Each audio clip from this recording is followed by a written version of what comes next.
Hi guys, Alex here, physio again from Growing Younger. And the topic of today's discussion is going to be gout, okay? We're going to be talking about gout.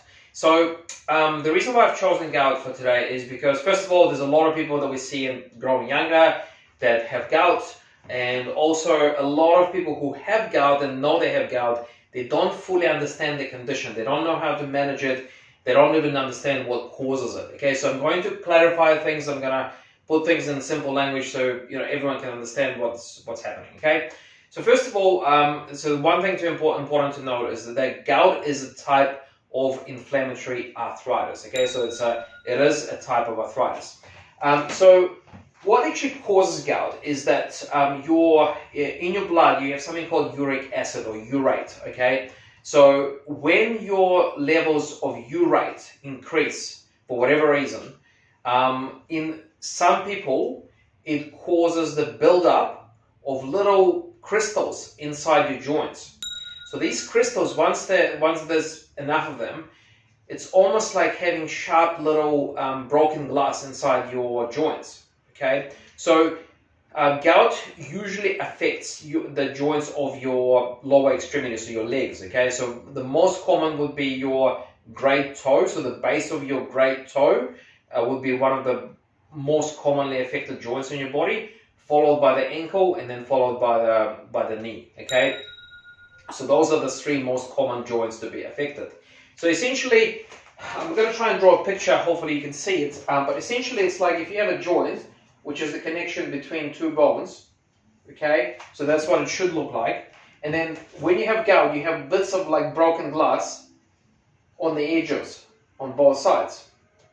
So as you can imagine, that would not be a very comfortable experience, especially on the weight-bearing joint, say like on your ankle, for example. If you got like bits of broken glass in it and you try to put weight on it, this is not going to be nice, okay? So essentially that is what gout is. It's like little buildup of little crystals with sharp edges inside your joints, and then when they start rubbing against each other, that causes pain and inflammation. And the gout usually comes in bouts or like episodes, okay? So when you get an episode of gout, of a flare, usually lasts from a week to 2 weeks on average. Okay, it can vary a little bit, but like a week to 2 weeks roughly is how long you look for. So now the thing about gout as well is that, and I'll talk about this in a minute, but there's usually no physical reason. There's no injury. It just for no apparent reason it just starts. Okay, but actually if you look at your diet, you might realize that the actual episode was caused or was triggered by you consuming certain types of food.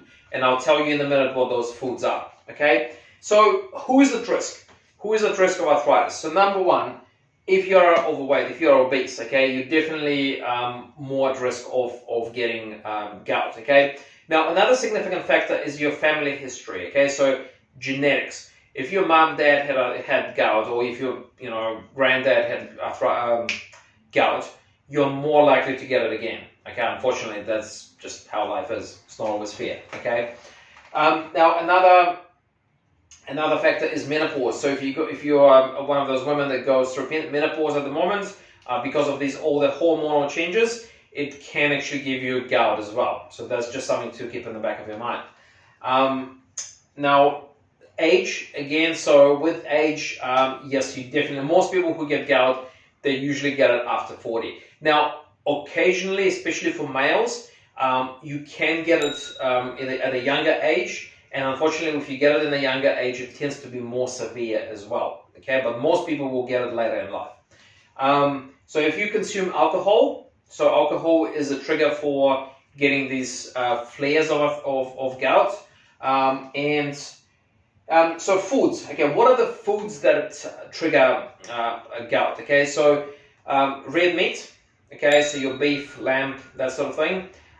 Seafood, okay, seafood is a big trigger as well. And also soft drinks. So soft drinks, particularly with what's called fructose. So it's a type of sugar. So fructose is quite a significant trigger for gout episodes as well. So do some research. There are some seafoods that are not triggers for gout, so maybe you can try and find out what they are. but those are the general categories that you should be very careful with, okay? So alcohol, soft drinks, red meat, and seafood, those are the main ones, okay? Now, there are a couple of other sort of pre-existing conditions that can actually cause gout. So those are high blood pressure, okay, diabetes, and high cholesterol. Now, we'll just quickly talk about what can you do if you have gout, okay? Well, how can you get relief, okay? So always be guided by your doctor, okay? Always get it. If you think you have gout but you're not sure, talk to your doctor, get a diagnosis, okay? Now, there are medication ways of dealing with it, and your doctor will guide you through it. However, there are a couple of natural things that you can do to at least get some relief, okay? So you should be, if you are overweight, try and reduce your weight. That's pretty obvious, okay? If you have high blood pressure, obviously you need to address it, and some of it could be medical with your doctor, some of it means just you just need to get fit. So when you get fit, when you exercise, you can actually reduce your blood pressure the natural way. So diabetes kind of similar. If you have a high blood sugar level, so you can actually reduce it by eating healthy and doing regular exercise. And cholesterol, very similar as well. So you can actually reduce your cholesterol by exercising regularly. Okay.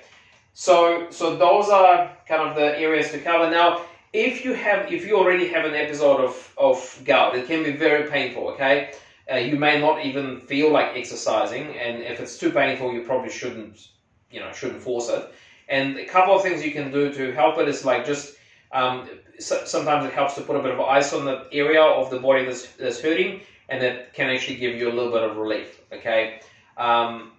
But otherwise, so preventative things, so control the weight, work on your fitness, look at your nutrition, avoid the trigger foods that give you these episodes of gout, and as always, be guided by your medical professional. All the best for now.